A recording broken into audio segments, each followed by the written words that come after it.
नेपाळમાં ભારતીય મુસાફરો ભરેલી બસ નદીમાં ખાબકી, 14 લોકોના મોત. મોરબીમાં સર્જાયો ભયંકર અકસ્માત, એસટી બસની અડફેટે આવતા બાઇક ચાલકનું મોત.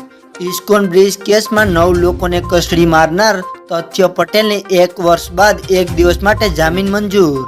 ઇન્સ્ટાગ્રામમાં ફ્રેન્ડના ત્રાસથી કંટાળી ધોરણ 11ની છાત્રાનો એસિડ પીને આપઘાત. 1.5 વર્ષ પહેલા પ્રેમ લગ્ન કરનાર પતિ પત્નીની આત્મહત્યા. ઊંઝામાં યુવકના આપઘાત પ્રકરણમાં મૃતકની માતાએ વિરુદ્ધ નોંધાવી ફરિયાદ. અંજારમાં CISF જવાનના પિતાની હત્યા, બુકાની ધારીએ નહીં રૂમ પાર્ટનરે કરી હોવાનું ખુલ્યું.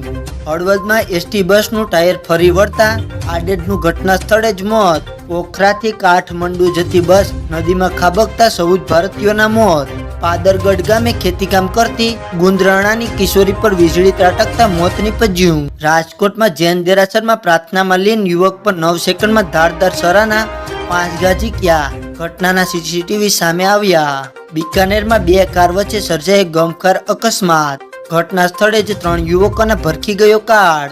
મોરબીના સનાડામાં પત્નીએ આપઘાત કરવા મજબૂર કરનાર પતિની થઈ ધરપકડ. બસ અકસ્માતમાં મૃત્યુ આંક પહોંચ્યો 41 પાર. ભારતીય વાયુસેનાનું વિશેષ વિમાન લાવશે મૃતદેહ. કચ્છના પરજાઉ ગામમાં સરપંચે ઝેરી દવા પી કર્યો આપઘાત. પરિવારે મૃતદેહ સ્વીકારવાનો કર્યો ઇનકાર.